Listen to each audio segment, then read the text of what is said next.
Yo, scapers! Welcome to my video on the 110 runecrafting update. The first thing we're going to talk about is unlocking and crafting Timerunes, the new rune.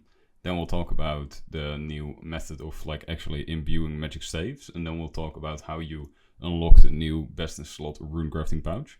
So without any further ado, let's just jump straight into it. Alright, you want to craft some Timerunes. All you need is 100 runecrafting and the enchanted key from the Making History quest.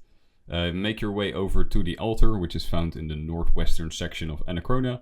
You can reach this by either using the calendar teleport if you're in the first 2 weeks of the update, or the northwestern Anachronia teleport if you have some Timerunes. Otherwise, if you're an Ironman, you might have to run all the way around. I'm sorry. Use the key on the altar, which will pop up some little text, a little mini quest that will allow you to anchor the altar into the current time zone, and this will enable you to craft Timerunes from now on. It is accessible from the Abyss, so if you want to get the highest XP rate, this is going to be the way right now. You should probably see it on the screen. Some nice footage of me running that. And, this is probably the highest regular runecrafting training XP an hour at the current time. The second part of the update is a new method of training your runecrafting. It's called imbuing weapons. To start this, you'll need 100 fletching to craft either an orb, wand, or staff, requiring 1, and 2 orbs, eternal magic locks respectively. What you basically do is you craft these inert items, and then you grab raw rune essence, and then you go to a runecrafting altar and you start imbuing them essentially. This requires you to this consumes the essence and upgrades your stuff and gives you some experience along the way. There are a few tiers ranging from inert to saturated. And the higher it is, of course, the more experience you get out of it, but the more runes that are required to make it as well. If it's a meager staff or wand, you can use this weapon and also saturate it. At 103 runecrafting, you'll unlock the Ascendancy, which is available at the Arania altar, the one next to the Khazard battlegrounds. This is essentially like burial armor. You destroy the item, but you get some more XP. And you get a very generous 50 runes out of it, so that's really nice, of course. This is a really nice AFK method, and it is required if you want to make the masterwork staff. You will need to make both the wand, orb, and the staff in its completion, and then you will be able to start working on the masterwork stuff. Okay, the last addition to this update is probably where everybody is coming for. It's the Expansive rune pouch. It holds 70 rune essence. It does not degrade, but it does not work together with any other rune pouches. But it also means that you only need 1 in your inventory. The requirements are 105 rune crafting and 95 divination to make it. We'll now go over the steps because it's sort of like a masterworking, just like the new pickaxe and the hatchets, etc. The first step is you buy a Hungry Hood for 20,000 rune spend points from the shop on top of the wizard tower.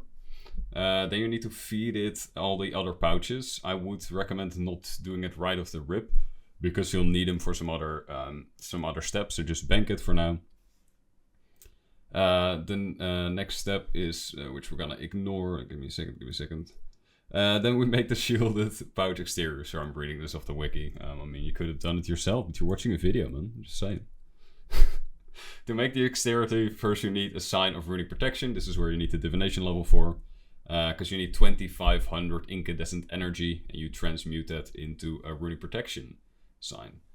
Then you'll need 1 royal dragon letter, 2 dinosaur letters, and 10 felt, the archaeology item. And then you bring it to an altar, and then you just imbue it and you make the item. Next thing is why you need it to keep the pouches outside of the insatiable one. Is you need an Eelmist thread, which is obtained by crafting about 10,000 runes. I would highly recommend just runecrafting at the air altar. I am not entirely sure if the elemental booster things work, or any other runecrafting boosts, but might as well bring them, because then you get some more runes out of your runs.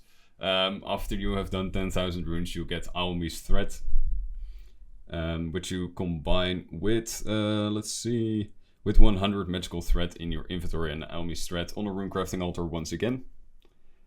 Now you go and you throw all your pouches in the the hungry hoot, sorry.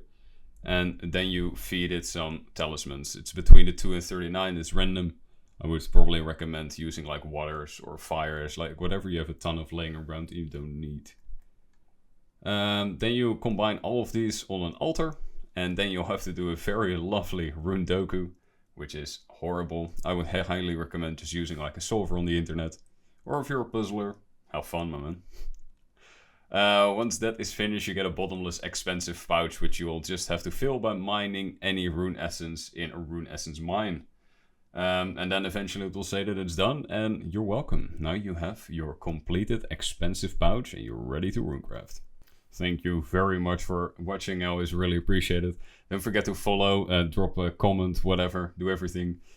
Join me on Twitch if you want to see the progress live, and keep your eyes out. If there's no update tomorrow on Monday, I will probably make a runecrafting to 110 guide. So if you're looking for some tips on how to get some runecrafting experience, well, subscribe. See you then. Have a good one.